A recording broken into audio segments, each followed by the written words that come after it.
નમસ્કાર મિત્રો, આજે ફરી એકવાર ગાંધી ફોરએવરના ભાગ 10માં આપણે મળી રહ્યા છીએ. આગળના ભાગમાં આપણે ગાંધી અફવાઓ અને સત્ય એનો એક પહેલો ભાગ કર્યો અને એમાં ગાંધીજી વિશે જે ફેલાયેલી અફવાઓ છે, ખાસ કરીને યુવા માનસમાં જે ભ્રમ છે એનું નિરાકરણ કરવાનો અને કંઈક અંશે એના તથ્ય રજૂ કરવાનો આપણે પ્રયત્ન કર્યો. મેં આ પ્રયત્ન મારા યથામતી કર્યો છે, પરંતુ આજે હજુ જે અન્ય અફવાઓ ગાંધીના નામે બોલાય છે, ગાંધીજીએ આમ કર્યું તેમ કર્યું એમ કરીને ગાંધીજીને આપણે કઠેડામાં ઊભા કરીએ છીએ, ત્યારે એક બીજો ભાગ પણ આનો આપણે લંબાવવો પડે એમ છે. આજે આપણે વાત કરવી છે ગાંધીજી અને આંબેડકર વચ્ચેના સંબંધોની. ડૉક્ટર બાબા સાહેબ આંબેડકર અને મહાત્મા ગાંધી એ બંને વચ્ચે 1932માં જે પુના કરાર થયો એના વિશે જે અફવાઓ ચાલે છે એની નાનકડી વાત કરવી છે. આજે શક્ય બને તો ગાંધીજી વિશેની ઘણી બધી અફવાઓને લઈને આપણે એનું નિરાકરણ કરવાનો પ્રયત્ન કરવો છે. જે વાસ્તવિક છે અને જે તથ્યાત્મક છે એની જ વાતો આપણે રજૂ કરવાની છે. વાત છે પુના કરારની. અંગ્રેજોએ 1932માં, આમ તો 30 થી 32 વચ્ચેનો ગાળો છે, જે બીજી ગોળમેજી પરિષદ થઈ એમાં અંગ્રેજોએ જેમ પહેલા હિન્દુ અને મુસ્લિમોના ભાગલા કર્યા, હિન્દુ અને મુસ્લિમો વચ્ચે વૈમનસ્ય ઊભું કર્યું અને એકબીજાની સામે લાવીને મૂકી દીધા અને ભારતમાં ભાગલા પડોનું રાજકારણની જે સફળ નીતિ અપનાવી એનો પાર્ટ 2 હિન્દુ વિભાજનના નામે શરૂ કર્યો. હિન્દુ વિભાજનમાં સવર્ણો અને દલિતોને સામે લાવીને મૂકી દીધા. 1932માં રેમ્ઝે મેકડોનાલ્ડ કરીને બ્રિટિશ પ્રધાનમંત્રી હતા, એમણે આ વાત લાગુ કરી. ખાસ તો અલગ ચૂંટણી મતદાર ક્ષેત્રની વાતો હતી. અંગ્રેજોએ 71 અલગ મતદાર ક્ષેત્રો આપવાની વાત કરી, તો ડૉક્ટર બાબા સાહેબ આંબેડકરે 75ની માંગણી કરી અને એક આખો નવો ઉહાપો થયો. ગાંધીજી એની વિરુદ્ધમાં આવ્યા. એ બધી વાતો થાય છે ને આપણે ક્યારેક ગાંધીજીનો દલિત વિરોધી મૂકી દઈએ છીએ અથવા તો આંબેડકરને સવર્ણ વિરોધી ચિતરી દઈએ છીએ, પણ આ તો મહાપુરુષો હતા, એમને કોઈ વિરોધ નથી, એકબીજાની સામે ના મૂકી શકીએ. આ બંને મહામાનવો હતા, મહાપુરુષો હતા, એમાં ના જીત હોય ના હાર હોય. આપણે આની ક્યાંક ઐતિહાસિક વાત કરવી છે.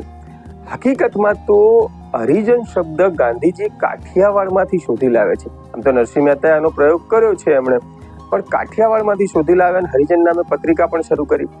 ગાંધીજીનો જે પ્રયત્ન હતો ને એ સામાજિક સ્વીકૃતિ માટેનો પ્રયત્ન હતો કે આ જે દલિત સમાજ છે એને સામાજિક સ્વીકૃતિ મળવી જોઈએ. જ્યારે ડૉક્ટર આંબેડકર સાહેબનું જે મૂલ્યાંકન હતું એ થોડુંક મૂળભૂત હતું, જે આપણને થોડું વાસ્તવિક પણ લાગે. એમાં એવું હતું કે સામાજિક સહાનુભૂતિ પૂરતી નથી, સમાનતા માટે રાજકીય, કાનૂની અને સામાજિક સત્તા જરૂરી છે, એવું ડૉક્ટર બાબા સાહેબનું માનવું હતું. એ એમની રીતે સાચા જ હતા, તો ગાંધીજી પણ એવી રીતે સાચા હતા. સાચા એટલા માટે હતા કે એવું ઈચ્છતા હતા કે હિન્દુ સમાજનું વિભાજન ના થાય. એક વખત તો ધર્મના નામે વિભાજન થયું છે, હવે ફરી એકવાર હિન્દુ સમાજનું વિભાજન થશે તો દેશની આઝાદી માટેના પ્રયત્નોને પૂરો ધક્કો લાગશે. બંને મહાનુભાવો અને બંને મહાપુરુષો પોતપોતાની દૃષ્ટિએ સાચા હતા. ગાંધીજી તો ચોખ્ખું કહેતા કે અસ્પૃશ્યતા એ હિન્દુ ધર્મનું સૌથી મોટું કલંક છે. એમણે અસ્પૃશ્યતા દૂર કરવાનું સૌથી પહેલું બીડું ઉપાડ્યું છે. એ યાદ રાખવું જોઈએ, આપણે એ ન ભૂલવું જોઈએ કે 1925-26માં જ્યારે ડૉક્ટર બાબા સાહેબ આંબેડકર કોલંબિયા યુનિવર્સિટીમાં અભ્યાસ કરી રહ્યા હતા ને, ત્યાર પહેલા 1915માં તો ગાંધીજીએ અસ્પૃશ્યતા નિવારણ માટે ખુલ્લેઆમ વિદ્રોહ શરૂ કરેલો. જે આપણે આગળના એપિસોડમાં દુદાભાઈ, દાનીબેન અને લક્ષ્મીનો કિસ્સો જોયો છે, એ આ ગાંધી છે. એમણે આ શરૂઆત કરી છે. 1920-21માં અસહકાર આંદોલનમાં પણ ગાંધીજીએ અસ્પૃશ્યતાને જ મુદ્દો બનાવ્યો છે. એટલે ડૉક્ટર બાબા સાહેબની પહેલા એમણે 5-7 વર્ષ પહેલા આ લડાઈ શરૂ કરી છે. આંબેડકર સાહેબે આવીને એને કાનૂની લડાઈના રૂપમાં લડી છે. એટલે બંને મહાપુરુષોએ સમાજને અને જાતિને બેઠી કરવા માટે અને સામાજિક દરજ્જો આપવા માટેનો પ્રયત્ન કર્યો જ છે. હા, ક્યાંક લડાઈ લંબાઈ છે, ક્યાંક નવી અફવાઓ ઉમેરાઈ છે, પરંતુ વાસ્તવિકતા જે આપણે કહી છે એ પ્રમાણે છે. જે જુદા જુદા પુસ્તકોમાં ક્યાંક સત્ય જેમાંથી આપણને મળ્યું છે એ આપણે અહીંયા તમારી સામે રજૂ કર્યું છે. મિત્રો, અંગ્રેજોની જે મનસા હતી ને ડિવાઈડ એન્ડ રૂલની હતી, તમે હું આપણે બધા જાણીએ છીએ. એમણે હિન્દુ મુસ્લિમના ભાગલા કરી અને એક સરળતા શાસન માટેની ઊભી કરી દીધી.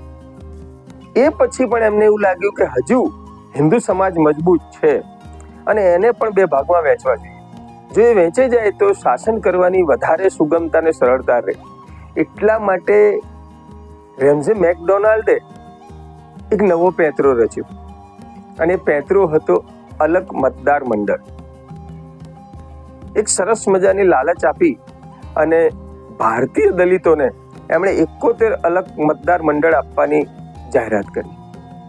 આંબેડકર સાહેબ મેદાનમાં આવે ને એમણે 75ની માંગણી કરી. તો ગાંધીજી સદંતર વિરોધમાં આવે. ગાંધીજીનો વિરોધ અલગ મતદાર મંડળને રોકવાનો હતો, આરક્ષણ રોકવાનો નહોતો. જો આરક્ષણ રોકવાનો ઈરાદો હોત તો જ્યારે સમજૂતી થઈ ગાંધીજી અને આંબેડકર સાહેબ વચ્ચે, જ્યારે પુના કરાર થયા 1932માં, ત્યારે 148 સીટો પર આરક્ષણ આપવાની જાહેરાત થઈ. આરક્ષણ તો વધ્યું જ, રિઝર્વેશન જે સીટો હતી એમાં તો ચોક્કસ વધારો થયો જ છે અને એ તો ગાંધીજી પણ ઈચ્છતા હતા કે વધારો થવો જોઈએ. સામાજિક સ્વીકૃતિના એક સદંતર પક્ષમાં હતા, ખુલ્લેઆમ મજબૂત રીતે પક્ષમાં ઉભેલા હતા. પરંતુ વાસ્તવિકતા હતી કે ઈચ્છતા હતા કે આમાં વધારે વિભાજન ન થાય. હિન્દુ વિભાજન રોકવું એ જ ગાંધીજીનો એકમાત્ર ઉદ્દેશ હતો. અને આમાં એમને ડોક્ટર રાજેન્દ્ર પ્રસાદ, રવિન્દ્રનાથ ટાગોર, મદન મોહન માલવીય, ડોક્ટર તેજ બહાદુર સપ્રુ જેવા મહાનુભાવોનો પણ પૂરો સાથ સહકાર મળેલો. 20મી સપ્ટેમ્બર 1932માં ગાંધીજીએ ઉપવાસ શરૂ કરેલા આની વિરુદ્ધમાં, અલગ મતદાર મંડળની વિરુદ્ધમાં, અને 24 સપ્ટેમ્બરના રોજ પુના કરાર થયો. ગાંધીજીને સમજાવવામાં આવ્યા. એક લાગણીસભર વાતાવરણ ઊભું થયું દેશમાં. પરિણામ એ આવ્યું કે આંબેડકર અને ગાંધીજી સાથે આવ્યા. આંબેડકરે ગાંધીજીને સ્વીકાર્યા કે તમે ઉપવાસ રોકો. ગાંધીજીએ આંબેડકરને પૂરું માન આપીને કહ્યું કે તમે પણ સાચા છો, પણ પ્લીઝ આપણે ભારતીય સમાજનું વિભાજન ન થાય, હિન્દુ સમાજનું વિભાજન ન થાય એવો એક પ્રયત્ન કરીએ. અને બંને મહામાનવોએ સાથે બેસી અને જે કરાર કર્યો એ પુના કરાર. મેં આગળ કહ્યું ને કે અંગ્રેજો 71 અલગ મતદાર મંડળ સ્થાપવાના પક્ષમાં હતા. ડોક્ટર બાબા સાહેબ 75ની માંગણી કરતા હતા. તો ગાંધીજીએ સંયુક્ત મતદાર મંડળની સ્થાપના કરાવી અને 148 સીટો ઉપર આરક્ષણ અપાવ્યું. આ જ વસ્તુ છે કે અંગ્રેજોએ જે દેશને તોડવાનો પ્રયત્ન કર્યો એમાં એ જમાનાની પરિસ્થિતિ પ્રમાણે, એ સમય મુજબ, પરિસ્થિતિ મુજબ ગાંધીજીના પ્રયત્નને આપણે સમદૃષ્ટિથી જોવા જોઈએ. ક્યારેક આપણે એક પદ્ધતિ મુજબ મહાનુભાવોને એકબીજાની સામે લાવીને મૂકી દઈએ છીએ. મહાનુભાવો અને મહાપુરુષો વચ્ચે હાર જીત ન હોય. બંને પોતપોતાની દૃષ્ટિએ સાચા જ હતા, આજે પણ સાચા છે, એ સમયે પણ સાચા હતા. મને એ સમજાતું નથી કે આપણે શા માટે એમને એકબીજાની સામે લાવીને મૂકી દઈએ છીએ, શા માટે એકબીજાની સામે ઊભા કરી દઈએ છીએ અને એકબીજાના કટ્ટર વિરોધી હતા એવું વાતાવરણ ઊભું કરીએ છીએ. એકબીજાના કટ્ટર વિરોધી હતા જ નહીં, એ બધા જ શુદ્ધ ભારતીય, નખશીખ ભારતીય હતા, દેશપ્રેમી હતા, રાષ્ટ્રભક્ત હતા, માનવતાવાદી હતા, માનવતાના પૂજારીઓ હતા. એમણે ક્યારેય એકબીજાને વ્યક્તિગત વિરોધ નથી કર્યો. ક્યાંક વૈચારિક વિરોધ હોય અને તો સ્વાભાવિક છે, આવડો મોટો દેશ છે, વૈચારિક વિરોધ તો 5000 વર્ષ પહેલા પણ હતો, આજે પણ છે, આવનારા સમયમાં પણ રહેશે. વૈચારિક વિરોધ શક્ય છે અને હોવો જ જોઈએ, તો જ તમારી પ્રગતિને અવકાશ રહે. આ જરૂરી છે. એટલે ખાસ તો પુના કરારનું જે સાર ગણીએ તો એટલું જ છે કે બંને મહાપુરુષોએ જીત મેળવી, બંને મહાપુરુષોએ એકબીજાને પૂરા આદર સાથે સ્વીકાર્યા અને 148 આરક્ષણ સીટો મેળવી, અનામત બેઠકો મેળવી. એ પુના કરારનું સાર જે ગણો તે છે. બીજો એક મુદ્દો છે મિત્રો, બ્રહ્મચર્ય વિશેના ગાંધીના પ્રયોગો વિશે પણ ઘણી ટીકાઓ થાય છે. બ્રહ્મચર્ય વિશે હું કે તમે બહુ લાંબી વાત કરી શકે એમ નથી, કારણ કે આપણી મતિ ત્યાં મૂંઝાય છે. દરેક બાબતમાં ગાંધીજી સાચા જ હોય એવો કોઈ દાવો હું ના કરી શકું. જેમ કે ગાંધીજીના અર્થવ્યવસ્થા વિશેના વિચારો આજે અપ્રસ્તુત જ છે, સ્વીકાર જ કરવો પડે, એમાં ક્યાંય આંધળી ભક્તિ ન હોઈ શકે. આજે તમે ગાંધીજીના અર્થવ્યવસ્થા વિશેના વિચારો વિશે ચાલવા જાઓ તો તમને ક્યારેય સફળતા ન મળે. પરંતુ આ બ્રહ્મચર્ય વિશેના વિચારોમાં ગાંધીજી ખુદ લખે છે કે હું જાણું છું કે બ્રહ્મચર્ય શું છે. બ્રહ્મચર્ય એ માત્ર શારીરિક બાબત નથી, એ માનસિક પણ છે. બ્રહ્મનું આચરણ થવું જોઈએ, બ્રહ્મનું પાલન થવું જોઈએ, એ બ્રહ્મચર્ય છે. પણ આપણે માત્ર એમના શારીરિક બાબતોને લઈ અને પછી મુદ્દા લઈને આવીએ કે ગાંધીજી તો બ્રહ્મચર્યમાં આમ કરતા હતા, આવા પ્રયોગો કરતા હતા. તો એ જમાનામાં એમણે જે કર્યું તે એને આજે આપણે લઈને શા માટે એમને બદનામ કરવા? વ્યક્તિગત દરેક વ્યક્તિનું એ વ્યક્તિગત છે. અને મનુબેન વિશે પણ જે વાત થાય છે ને એને પણ મારે કહેવું જોઈએ કે મનુબેનનું પુસ્તક છે બાપુ મારી માં, એકવાર વાંચી લેવું જોઈએ. તો પછી આ બાબતમાંથી આપણને ખરેખર મુક્તિ મળી જશે. હા, બીજી એક પણ વાત છે કે 1906માં ગાંધીજીએ બ્રહ્મચર્યનો પ્રયોગ શરૂ કરેલો. તો એમણે એક સરસ મજાનું આત્મકથામાં વાક્ય લખ્યું છે કે ત્યાગ ને ટકે વૈરાગ્ય વિના. આ પ્રયત્ન વૈરાગ્ય માટેનો હતો કે હું ભલે રાજકીય જગતમાં હોઉં, સામાજિક જગતમાં હોઉં, પણ કમળના પાંદડીની જેમ હોવો જોઈએ, કમળ પત્રની જેમ હોવો જોઈએ, એ પલળવું ના જોઈએ સમાજમાં રહે. એ ત્યાગને ટકે વૈરાગ્ય વિના નિષ્કુળાનંદની જે પંક્તિ છે ને એને ગાંધીએ પાલન કરવાનો પૂરતો પ્રયત્ન કર્યો છે. એટલે ક્યાંક આપણે એમના બ્રહ્મચર્ય વિશેના પ્રયોગો અને બ્રહ્મચર્ય વિશેની વાતો સાથે અસહમત હોઈએ, આપણને પૂરતો અધિકાર પણ છે અસહમત હોવાનો. સ્વાભાવિક છે કે દરેકની વિચાર શક્તિ અને વિચારસરણી જુદી હોવી જ જોઈએ. પણ એના કારણે ગાંધી ખરાબ હતા એવું આપણે ન ચિતરી શકીએ. હું આજે કંઈ વિચારું છું એ મારો પોતાનો અંગત વિચાર છે, એને સમાજ સાથે કોઈ લેવા દેવા નથી. તો ગાંધીને આ બાબતમાં ક્યાંક આપણે દૂર રાખવા જોઈએ. એ તો ખોરાકના પણ પ્રયોગો કરતા હતા, એ લીમડાના પાનની ચટણી ખાતા હતા, તો એવું નથી કે આપણે ખાવી. એમણે જે કર્યું છે એ ધ્યાનમાં લેવાનું છે. એમનું વ્યક્તિગત જીવનને આપણે અહીં ધ્યાનમાં લેવાનું નથી.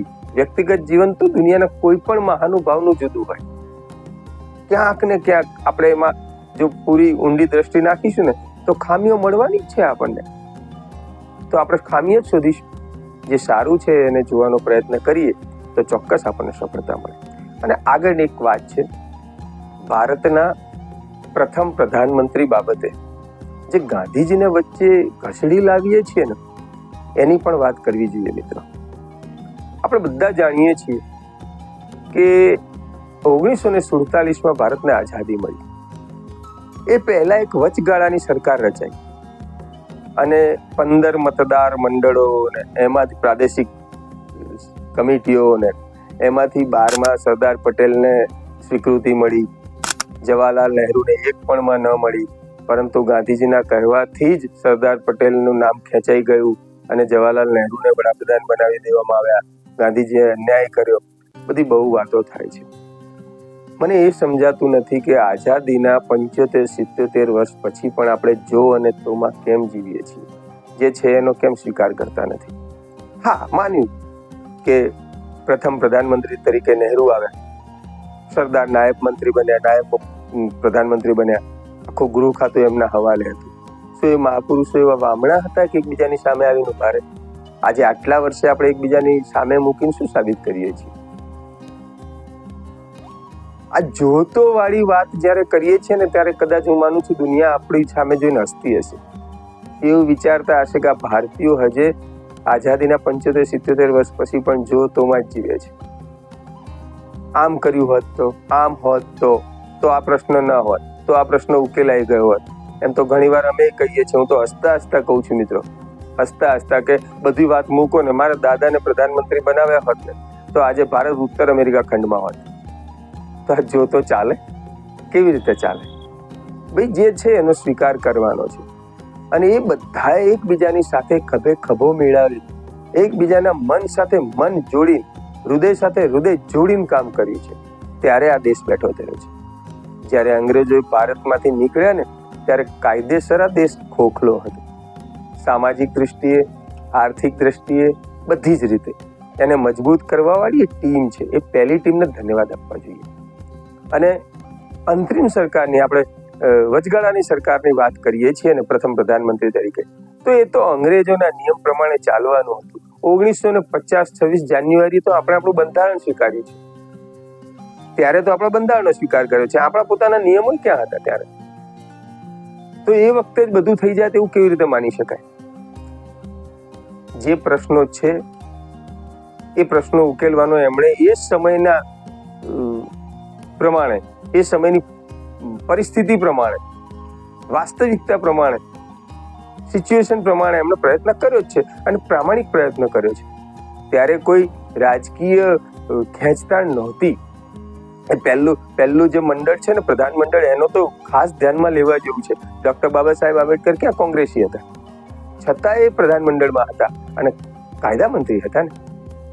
ડોક્ટર શ્યામા પ્રસાદ મુખર્જી, આ બધાને જોવું જોઈએ આપણે. કેમ નહીં? એમને કેમ ધ્યાનમાં નહીં લેવાય? તમે જુઓ, એ પહેલું પ્રધાન મંડળ બધા જ બ્રિલિયન્ટ લોકોને ભેગું કરીને બનાવવામાં આવ્યું. ક્યાંય કોઈ વિરોધ નહીં, ક્યાંય કોઈ દ્વેષ નહીં. એકબીજાની સાથે રહી અને માત્ર ભારતને બેઠો કરવાના ધ્યેય સાથે લોકોએ કામ કર્યું છે. ત્યારે પહેલા પ્રધાનમંત્રી સરદાર બન્યા હોત તો વાળી વાતો અત્યારે આ સમયે આટલા વર્ષે હું માનું છું અનુચિત છે, ના કરવી જોઈએ. શું બદલાવ આવ્યો હોત, શું ના આવ્યો હોત, એની ચર્ચા યોગ્ય નથી, હાલ નથી. હવે તો એક જ વસ્તુ છે, જે છે તે આ છે. આમાં તમે શું કરી શકો?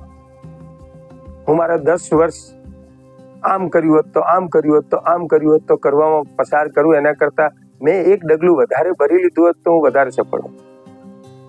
શક્ય છે ને? કદાચ તમે મારી સાથે સહમત હોવ ના હો, પણ મને વિશ્વાસ છે કે અંદરથી તમે આ બાબત સ્વીકારો છો કે આટલા વર્ષે આ જોતો વાળી વાત હવે બાજુમાં મૂકવી જોઈએ. બીજા દેશોને ક્યારેય તમે સાંભળ્યા કે જો આમ હોત તો, જો આમ હોત તો? આ જોતો વાળી વાત જ આપણે કેમ પકડીએ છીએ? જે થયું તે એનો સ્વીકાર કરીએ.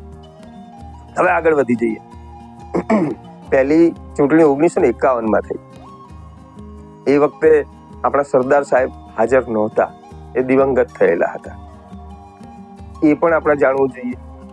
પહેલી સરકાર હતી, એ વચગાળાની સરકાર હતી, એ પણ આપણે માનવું જોઈએ. આ બધાનો સ્વીકાર કરવો જોઈએ. માત્ર રાજકીય બુદ્ધિથી અથવા તો પક્ષાપક્ષીથી જો વિચારીશું તો ક્યાંક આપણે આપણા દેશને અન્યાય કરીશું.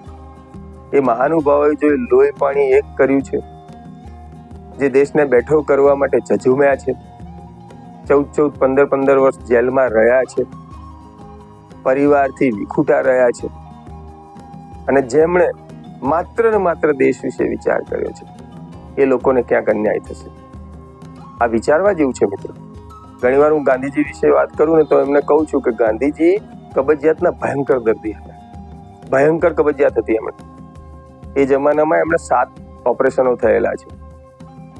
એ માધવ દેસાઈ તો એવું લખે છે કે ગાંધીજી જ્યારે ટોયલેટમાં જાય ને એટલે 45-50 મિનિટ ગણવાની, અને તોય કોઈ ગેરંટી નહીં કે પેટ સાફ થાય.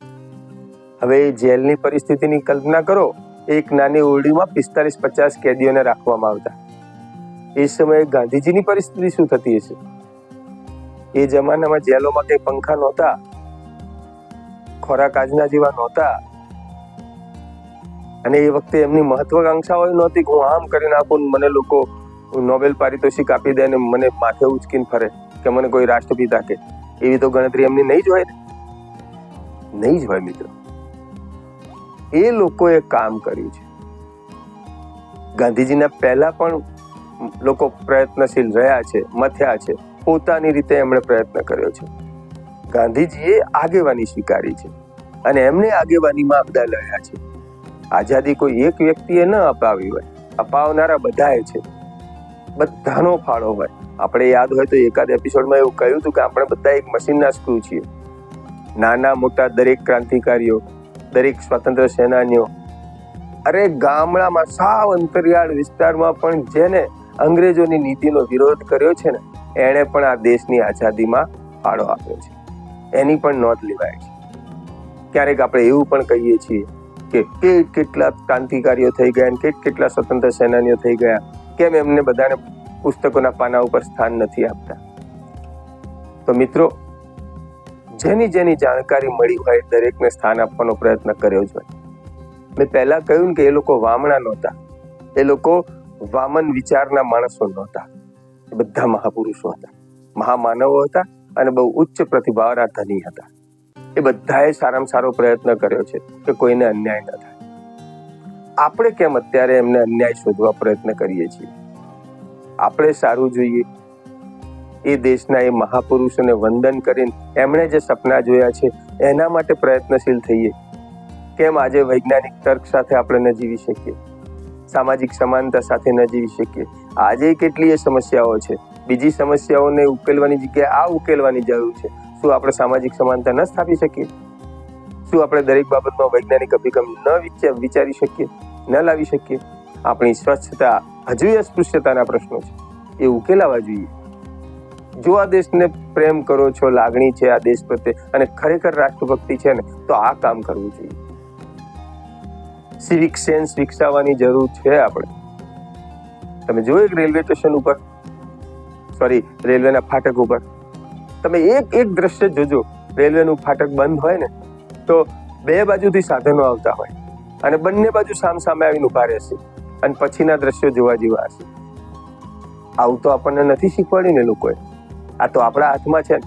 પછી એ વખતે જોતો કરીશું કે જો એ વખતે આમ કરી દીધું હોત તો આજે રેલવે ફાટક ઉપર ટ્રાફિક ન હોય. આવું કરવું છે આપણે? ક્યાં સુધી આ જોતોમાં રહીશું? આ પુના કરાર છે, એને એક સમદૃષ્ટિથી અને તટસ્થ બુદ્ધિએ જોવાની જરૂર છે. બંને મહાપુરુષોના યોગદાનને ધ્યાનમાં લેવાની જરૂર છે. ગાંધીજીના જે અંગત પ્રયોગો છે અને અંગત વિચારો છે એને પણ આપણે ધ્યાનમાં લેવાના. ગાંધીજીએ તો એક જગ્યાએ ખુલીને લખ્યું છે કે એક જ વિષય ઉપર હું જ્યારે 2 વાર બોલ્યો હોય ને ત્યારે મારા બીજા વિચારને ધ્યાનમાં લેવાનો. કારણ કે હું દરરોજ બદલાવું છું, હું દરરોજ કંઈક નવું શીખું છું. સમય છે કે હું 2 મહિના પહેલા જે કંઈ બોલ્યો છું અને 2 મહિના પછી કંઈક બોલું છું, એ બંને વચ્ચે ફરક હશે, કારણ કે હું નવું શીખ્યો છું. તો જૂનાને ભૂલીને તમે નવાને સ્વીકારજો, એવું એમણે કહ્યું છે. એવું નથી કહ્યું હું કહું એ જ બધું છેલ્લું માની લેવાનું. એ માણસ એવું તો જડ પ્રકૃતિનો તો નહોતા કે તમારી પાસે સ્વીકાર આવે. શક્ય નથી મિત્રોએ. એટલે એ પણ જોવું જોઈએ. અને ખાસ તો મારે યુવા મિત્રોને વિનંતી કરવાની કે મિત્રો, તમે સોશિયલ મીડિયા ખોલશો, કોઈ ડિબેટો જોશો તો ક્યાંક ને ક્યાંક 2-3 પક્ષો મૂકનારા લોકો હશે. કોઈ વિરોધી પક્ષ મૂકશે, કોઈ મારા જેવા ગાંધીજીનો પક્ષ રજૂ કરશે. પણ આપણે એ બંને પક્ષને ધ્યાનપૂર્વક સાંભળવાના છે.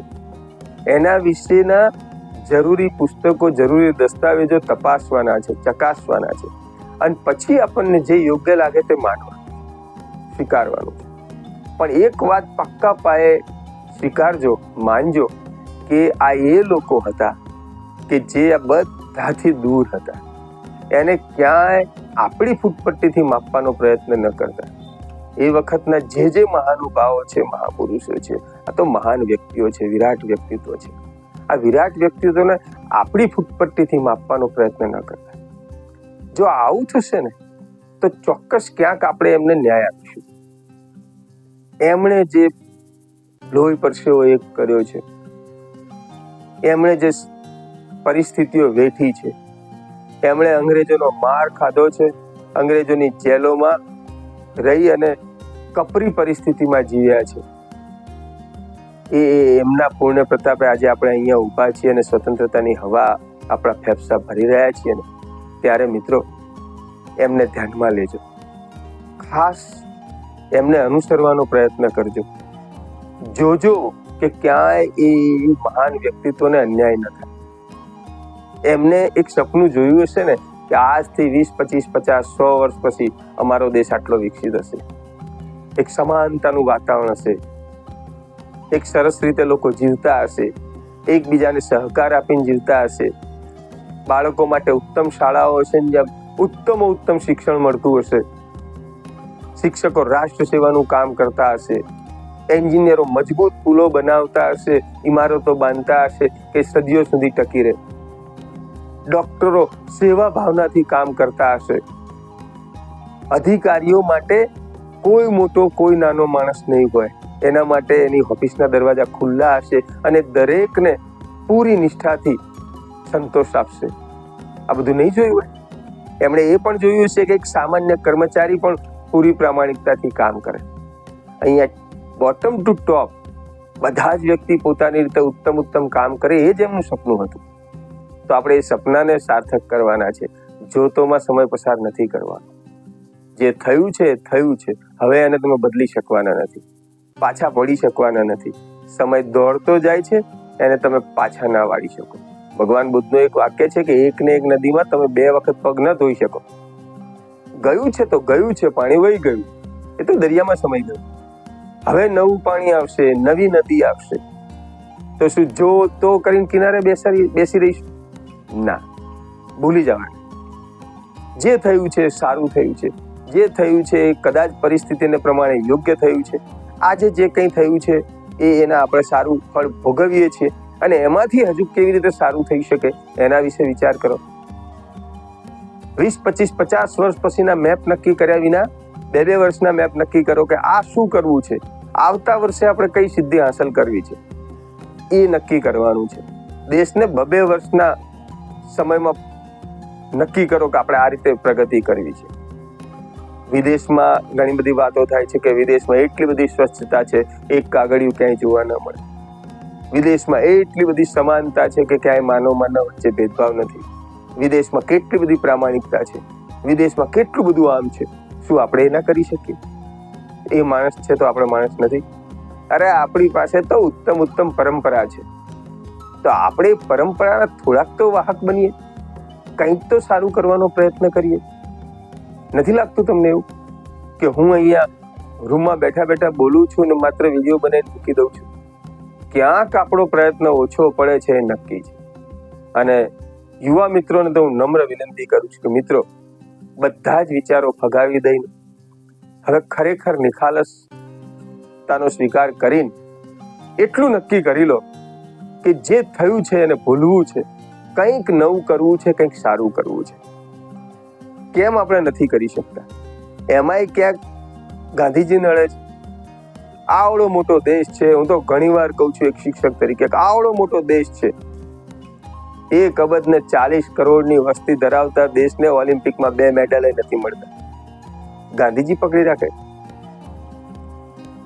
ગંદકી રસ્તાઓ ઉપર, સોસાયટીઓના નાકે, રસ્તાઓની ધારે, તમે જુઓ સરકારી શૌચાલય એકવાર તપાસી લો, તમને ખબર પડશે. શું એ ગાંધીજી રોકે છે આપણને, અથવા તો એ પ્રેરણા આપે છે કે આપણે આવું કરવું જોઈએ? કોણ પ્રેરણા આપે છે? આપણે આપણા શાસ્ત્રો અથવા તો આવા મહાપુરુષો તો આપણને એવું કહેતા નથી ને કે આમ કરો. તો શા માટે એમને દોષ દેવા? આપણી ખામી છે ને, આપણે જ સુધારવાની હોય.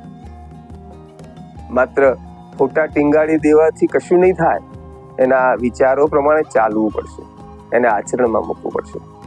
યુવા મિત્રો, તમને હું નમ્ર વિનંતી કરું છું કે વાંચો, ખૂબ વાંચો. તમે અઠંગ વાચક હોવા જોઈએ. ઇતિહાસને ફરી એકવાર ફંફોશો. ઇતિહાસ ક્યારેય ખોટું બોલવાનો નથી. જે છે એ વાસ્તવિકતા આપણી સામે રજૂ કરશે અને એનો સ્વીકાર કરવો પડે. જે થયું છે એનો સ્વીકાર કરવો પડે. વાંચો, ભૂગોળ વાંચો, ઇતિહાસ વાંચો, સાહિત્ય વાંચો અને બધું જ બિટવીન ધી લાઇન્સ વાંચો. 2 લીટી વચ્ચે વાંચવાનો પ્રયત્ન કરો. શું છે એ તમારી નજર સામે આવશે, તમારી આંખ સામે આવશે. તમારી બુદ્ધિ એને સ્વીકારશે અને ક્યાંક તમારી બુદ્ધિ કંઈક નવો ઉમેરો કરશે. કામ કરવું જોઈએ, હવે શું કરવું જોઈએ એના વિશે વિચારો. આજે જ્યારે ટીવી ખોલીએ છીએ ને અને 300 વર્ષ જૂની, 400 વર્ષ જૂની ચર્ચાઓ ચાલે. અરે 2026માં જીવીએ છીએ, કઈ સદીમાં જીવીએ છીએ અને આપણે 300 વર્ષ પાછળ કેમ જઈએ છીએ? ચલો માની લો કે ખોટું થયું જ તો શું કરશો? શું કરશો તમે? એને સુધારી દેશો? 300 વર્ષના જૂના ઇતિહાસને તમે ફેરવી નાખશો? શક્ય નથી. તો જે શક્ય નથી એની માટે શા માટે સમય બગાડો છો? આગળનું વિચારો. એ વિચારો કે આપણે વિશ્વ સમકક્ષ કેવી રીતે ઉભા રહી શકીએ. માત્ર સપના જોવાથી કઈ નહીં થાય. એના માટે પ્રયત્ન કરવો પડશે, 2 ડગલા ચાલવું પડશે. ફરી એકવાર શિક્ષણને કેન્દ્રમાં લાવો, શાળાઓ બેઠી કરો, શિક્ષકોને બીજી કોઈ જવાબદારી સોંપ્યા વિના માત્ર ને માત્ર શિક્ષણની જવાબદારી સોંપન કહો કે આવનારા 5 વર્ષમાં શિક્ષણ બેઠું થઈ જવું જોઈએ. આ થવું જોઈએ. અને એવા ઉત્તમ શિક્ષકો તૈયાર કરો કે જે માત્ર પગારદાર ન હોય પણ જે રાષ્ટ્ર ઘડતરના હિમાયતી હોય, જે રાષ્ટ્રના ઘડવૈયા બની શકે, જે નવી પેઢીને આંગળી પકડીને દુનિયાની સમકક્ષ મૂકી શકે. એવી જવાબદારી એમને આપો અને એમને સ્વતંત્રતા આપો. સૌથી વિશેષ તો એ છે કે એમને સ્વતંત્રતા આપો. શિક્ષણને કેન્દ્રમાં લાવો, સામાજિક ન્યાયને કેન્દ્રમાં લાવો. આપણી પાસે ઉત્તમ બંધારણ છે, એના નિયમોનું પાલન કરીએ, આપણે એ પ્રમાણે ચાલીએ.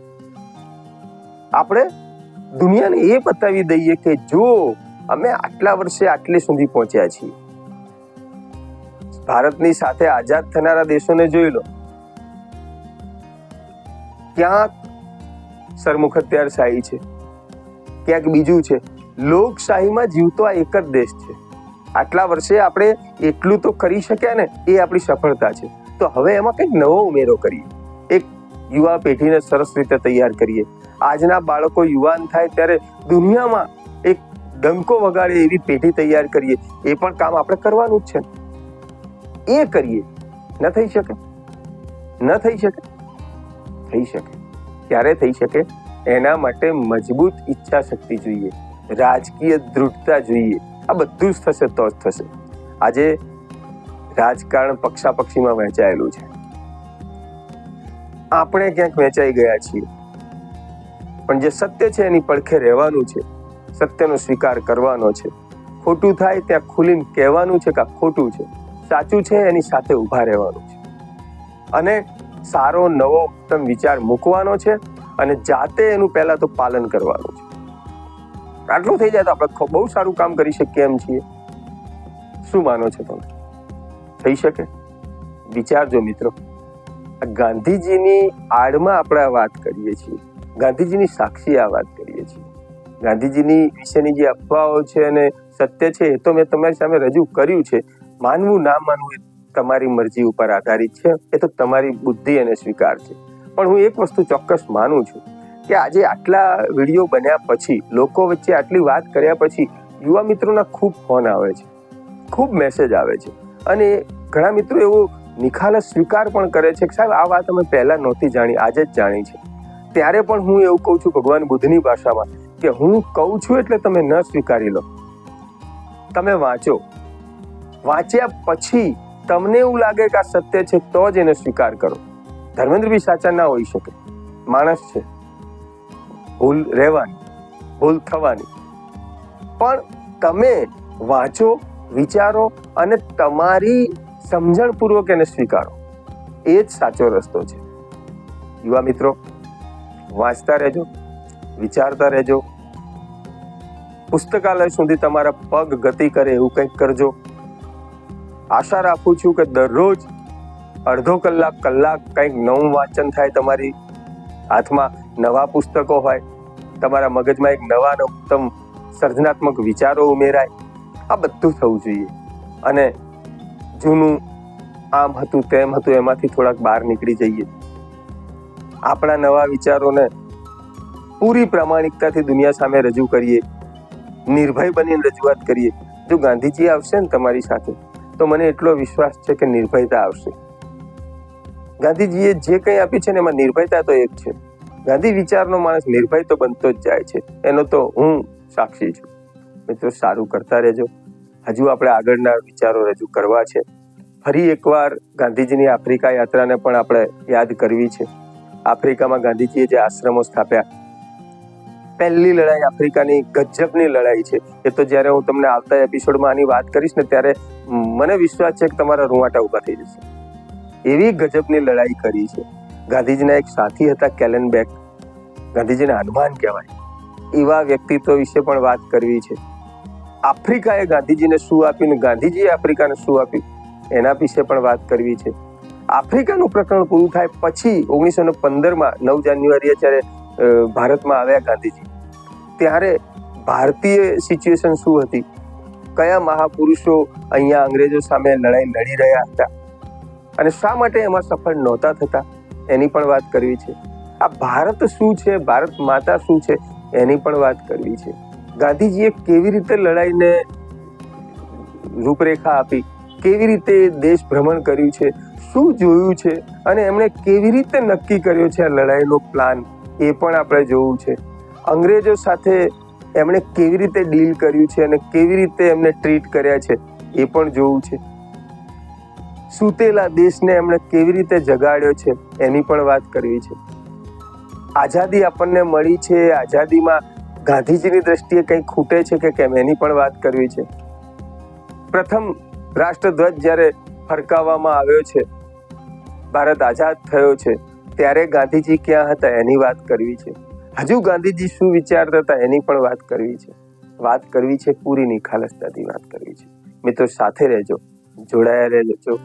આ વિડીયોને તમારા મિત્રો સુધી વધુમાં વધુ પહોંચાડજો, એમને જણાવજો કે આ વિચારોને જાણે, નવું વાંચે. આજે હું વાત કરું છું એના કરતાં પણ વિશેષ વાંચે અને તમારા પ્રત્યુત્તર મળશે તો વિશેષ આનંદ થશે. તમારા જે પણ વિચારો છે એને નિખાલસ આપલે કરજો. મિત્રો, તમારી પાસે બહુ જ મોટી આશા છે. આ ભારત ઉત્તમ રાષ્ટ્ર બની રહે. આપણા આઝાદીના લડવૈયાઓએ જે આપણને મહામૂલી આઝાદી આપી છે એને આપણે સાચવી રાખીએ અને એને સન્માર્જિત કરીએ, એવો પણ આપણે પ્રયત્ન કરતા રહીએ, એવી ખૂબ મોટી આશા સાથે આભાર.